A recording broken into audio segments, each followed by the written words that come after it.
Flowers చూడు అసలు ఎంత మ్యాజిక్కో. మేము ఊరికి పోయిన రోజంతా చిన్నవి అయిపోయినాయి మొగ్గలు కూడా.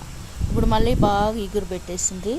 ఇంకా సమ్మర్ అయిపోయిందిలే, ఇంకా ఏం పూలు పూస్తాయిలే అనుకుంటే, కానీ ఇంకా మళ్ళీ బాగా ఇగురు పెడుతుంది మా విరజా చెట్టు. దీనికి ఓన్లీ వన్ చిట్కా నేను ఫాలో అవుతాను. అరటిపండు తొక్కలు అంతా అట్లే పెట్టేసిందను. అప్పుడప్పుడు చెట్టు మొదల్లోకి వేస్తూ ఉంటాను. అంతే ఫ్రెండ్స్, క్రమం తప్పకుండా నీళ్ళు ఇస్తూ ఉంటే చాలు. వీటికి ఇంకేం పెద్దగా పోషకాలు ఏం అవసరం లేదు. అదే చెప్పినాను కదా, షీప్ డంగ్ అది కూడా ఇస్తే చాలు, బాగా వస్తాయి. మేము ఇంకా 15 రోజులంతా ఊరికి పోయింటిమి. వచ్చేకొడికి చిన్నవిగా అయిపోయినాయి మొగ్గలు. అయ్యో ఇంకేమి ఇట్లా అయిపోయినాయే అనుకుంటే, మళ్ళీ ఇంకా నీళ్ళు బాగా పోస్తూ వచ్చేకొడికి మళ్ళీ బాగా పికప్ అయిపోయినాయి. మళ్ళీ ఫుల్గా మొగ్గేస్తూ ఉంది మళ్ళీ మా చెట్టు, మా విరజ చెట్టు చాలా సూపర్గా వస్తుంది. రెగ్యులర్ వాటరు అంతే. ఇంకా ఊరికి పోయేటప్పుడల్లా దిగులు పెట్టుకుంటాయేమో, ఇంకా మమ్మీ ఊరికి పోయింది అనేసి, అందుకేమన్నా తక్కువ వస్తాయేమో అనుకుంటాండ మేము కూడా. ఇంకొచ్చేస్తానే మళ్ళీ బాగా వస్తాయి పూలు. మనం మాట్లాడుకునేటివి చెట్టు కూడా వింటాయో ఏమో, నాకేమో తెలీదు. ఎప్పుడన్నా ఊరికి పోతా తక్కువ పూస్తాయి, నేను ఊరి నుంచి వస్తానే మళ్ళీ బాగా ఎక్కువ పూస్తాయి.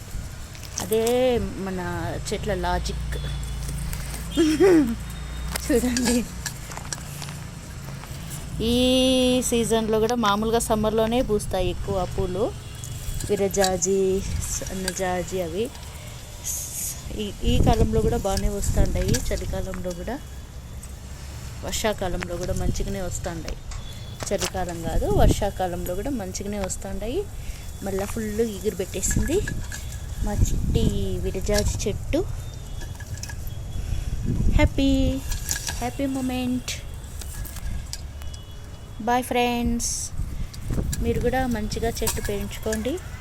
ఈవినింగ్ ఎప్పుడెప్పుడు అవుతుందా, 5 గంటలు అయితే చూస్తూ ఉంటాను.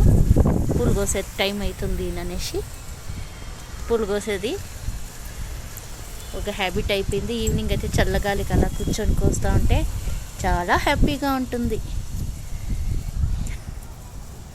Bye friends, bye. చూడండి ఎంత సైజ్, అసలు ఇంకా సెంట్ జాస్మిన్ అయితే ఎంత పెద్దగా పూసినాయో ఏమో చూడండి.